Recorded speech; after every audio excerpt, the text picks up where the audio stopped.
ಚಿಕ್ಕಬಳ್ಳಾಪುರ ಜಿಲ್ಲೆಯ ತ್ರೈಮಾಸಿಕ ಪ್ರಗತಿ ಪರಿಶೀಲನಾ ಸಭೆ ಚಿಕ್ಕಬಳ್ಳಾಪುರದಲ್ಲಿ ನಿನ್ನೆ ಉನ್ನತ ಶಿಕ್ಷಣ ಹಾಗೂ ಜಿಲ್ಲಾ ಉಸ್ತುವಾರಿ ಸಚಿವ ಡಾಕ್ಟರ್ ಎಂಸಿ ಸುಧಾಕರ್ ನೇತೃತ್ವದಲ್ಲಿ ನಡೆಯಿತು. ಈ ವೇಳೆ ಕೋಲಾರ ಸಂಸದ ಎಂ ಮಲ್ಲೇಶ್ ಬಾಬು, ಶಾಸಕರಾದ S N Subbareddy, B N Ravikumar, K H Puttaswamygowda, ಜಿಲ್ಲಾ ಖಾತ್ರಿ ಯೋಜನೆಗಳ ಅನುಷ್ಠಾನ ಪ್ರಾಧಿಕಾರದ ಅಧ್ಯಕ್ಷ ಯಲುವಳ್ಳಿ ಎನ್ ರಮೇಶ್, ಜಿಲ್ಲಾಧಿಕಾರಿ ಪಿಎನ್ ರವೀಂದ್ರ ಸೇರಿದಂತೆ ಅಧಿಕಾರಿಗಳು ಉಪಸ್ಥಿತರಿದ್ದರು. ಈ ವೇಳೆ ಸಚಿವ ಡಾಕ್ಟರ್ ಎಂಸಿ ಸುಧಾಕರ್ ಜಿಲ್ಲೆಯಲ್ಲಿ ಕೆರೆಗಳ ಅಭಿವೃದ್ಧಿ ಮತ್ತು ಅಂತರ್ಜಲ ಮಟ್ಟ ಹೆಚ್ಚಿಸಲು ಅಗತ್ಯ ಕ್ರಮ ಕೈಗೊಳ್ಳಬೇಕು.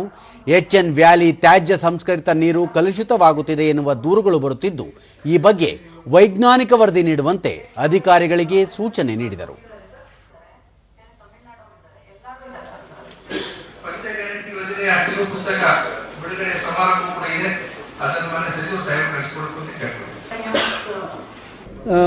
ಇತ್ತೀಚೆಗೆ ಬಹಳಷ್ಟು ಬಳಿಕ ಸುದ್ದಿಗಾರರೊಂದಿಗೆ ಸಚಿವರು ಕೃಷಿ ಚಟುವಟಿಕೆಗಳಿಗೆ ನೆರವಾಗಲು ನಿರ್ಮಿಸಿರುವ ಕೃಷಿ ಹೊಂಡಗಳಲ್ಲಿ ಆಕಸ್ಮಿಕವಾಗಿ ಬಿದ್ದು ಪ್ರಾಣ ಕಳೆದುಕೊಳ್ಳುತ್ತಿರುವ ಪ್ರಕರಣಗಳು ಜಿಲ್ಲೆಯಲ್ಲಿ ಹೆಚ್ಚುತ್ತಿವೆ.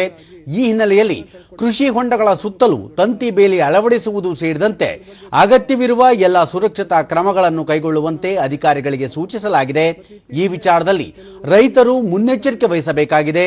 ಪ್ರಾಣ ಕಳೆದುಕೊಂಡವರ ಕುಟುಂಬಗಳಿಗೆ ಆರ್ಥಿಕವಾಗಿ ನೆರವಾಗಲು ಕೃಷಿ ಇಲಾಖೆಯ ಪರಿಹಾರದ ಹೊರತಾಗಿ ಮುಖ್ಯಮಂತ್ರಿಗಳ ಪರಿಹಾರದ ನಿಧಿಯಿಂದಲೂ ಪರಿಹಾರ ನೀಡಲಾಗುವುದು ಎಂದು ಭರವಸೆ ನೀಡಿದರು.